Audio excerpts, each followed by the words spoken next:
Je me rappelle encore aller à l'école, il n'y avait pas de crème pour mettre sur les genoux.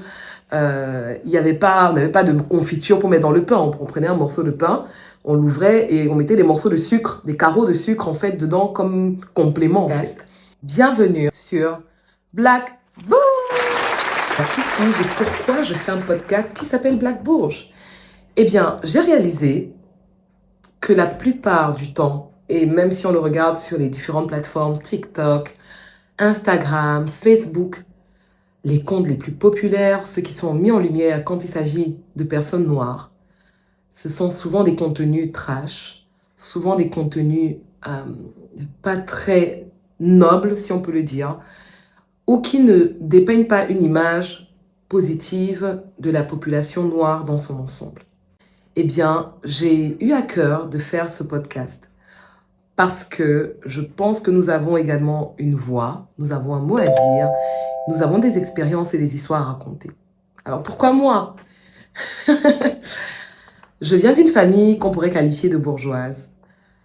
Et de par mon père, qui est un héritier, mais pauvre, de la royauté Bamenju, n'ayant pas hérité directement de son grand-père, eh bien, sa famille vivait dans une extrême, mais vraiment extrême pauvreté. Papa nous raconte souvent qu'à l'âge de 5 ans, il fouillait dans les poubelles pour pouvoir se nourrir. Il a d'ailleurs dû être éduqué par un tuteur qui était polygame, donc avec plusieurs enfants. Et c'est clairement et véritablement par la force de son travail qu'il a pu, au travers de ses études, se hisser au top de l'excellence. Il était premier de sa classe. Il a pu réussir les concours avec brio et pouvoir faire Polytechnique. En sachant que à l'époque postcoloniale, l'école était vraiment la voie royale du succès et il a été jusqu'au bout de ses études. Il fait partie des premiers ingénieurs polytechniciens du Cameroun.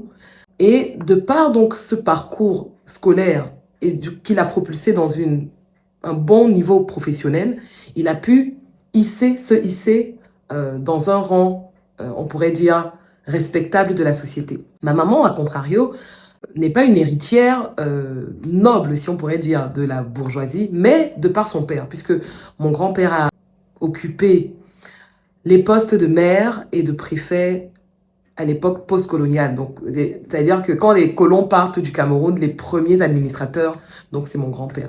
Elle nous raconte souvent d'ailleurs que quand ils étaient bébés, dans les années 60, eh bien, on faisait leur layette à la Redoute et aux Trois Suisses, ici en France, et on livrait au Cameroun. C'est pour vous dire comment le système postal fonctionnait bien à l'époque, ce qui n'est plus le cas maintenant, malheureusement. Et donc, les deux ayant un parcours, venant de deux mondes diamétralement opposés, eh bien, ils se rencontrent où? Dans le travail, dans le monde du travail. Parce qu'encore une fois, les études étaient la voie royale pour pouvoir se hisser un rang noble dans la société. Papa, ayant terminé ses études, eh bien, occupe un poste de cadre dans une entreprise de bâtiments et de travaux publics.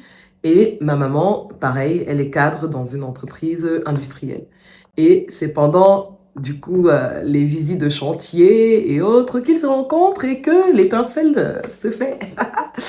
La partie qui est vraiment marrante dans l'histoire, c'est que mon grand-père, donc le père de mon papa, était un maquisard. Donc, on peut dire qu'il était l'ennemi du colon, puisqu'il combattait la présence coloniale des Français au Cameroun. Et eh bien, ça lui a valu d'ailleurs sa mort prématurée.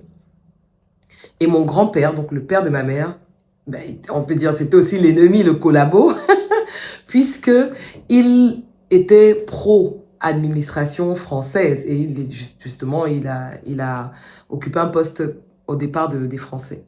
Et donc tu as un petit peu Roméo et Juliette, donc papa qui est fils de maquisard et maman qui est fils d'une ngomna, comme on peut l'appeler, qui tombent amoureux et qui finalement se marient.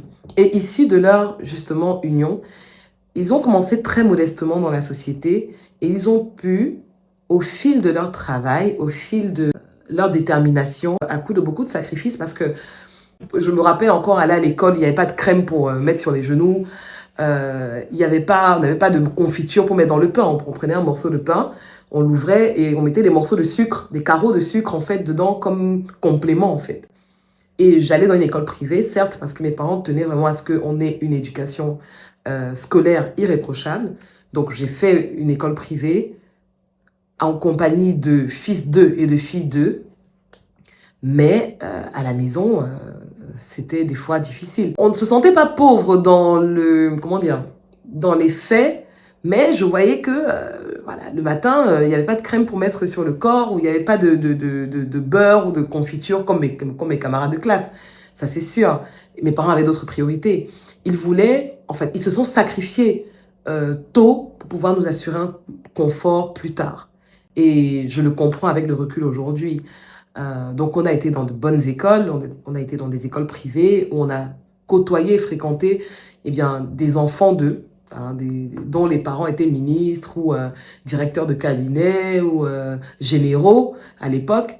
Et je peux dire que ces premières années ont été aussi déterminantes parce que les personnes et les camarades de classe que j'ai eus étant dans une école privée, et cette école-là en particulier à l'époque, la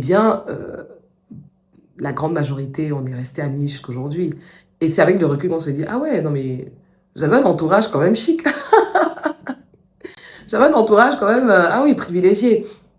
Et bien que, effectivement, mes parents aient commencé très modestement leur carrière parce que papa est sorti du confort du salariat pour se lancer en tant qu'entrepreneur. Et Dieu seul sait que les premières années en tant qu'entrepreneur sont des années difficiles, de sacrifices, de privations. Mais par la suite, ils ont pu justement se hisser socialement au travers parce que papa, il gagnait de meilleurs marchés, maman aussi progressait, leur milieu social également progressait. Et donc, par la force du travail, ils ont pu se hisser à cette bourgeoisie à laquelle ils appartiennent aujourd'hui. Et je voudrais conclure avec justement cette question que je vous laisse et à vous de me répondre. Êtes-vous un ou une bourge? Est-ce qu'on est bourgeois ou est-ce qu'on le devient? Vous avez un brin de réponse au travers de ce partage. Comment faire une première bonne impression mémorable? On n'a pas l'opportunité de faire 2 fois une bonne impression, comme dit l'adage. Mais on peut laisser une très bonne impression une première fois quand on rencontre les gens. Ça peut être au travail, ça peut être lors d'un rencard, ça peut être lors d'un rendez-vous important, ça peut être même lors d'un networking où on se rencontre avec des personnes, des pairs, et on veut laisser une bonne impression. La première des choses, c'est de se préparer en amont. Comment est-ce qu'on se prépare? Eh bien, par notre présentation personnelle. Quand on est une femme, on va être soigné dans notre apparence, que ce soit notre maquillage, notre coiffure ou les vêtements que nous portons. On va éviter de porter des vêtements qui sont mal ajustés ou pas bien repassés ou avec des taches ou des trous. On va éviter. Ça paraît évident, mais je me suis déjà retrouvée dans des situations où je me suis dit, ah mince alors, c'est dommage qu'il y ait ce petit détail. Et vous savez que le diable est dans les détails. La deuxième chose, c'est que quand vous allez arriver, ça ne coûte rien, mais souriez. Souriez. Le sourire est une des marques des nobles. Souriez. Parlez aux gens en souriant.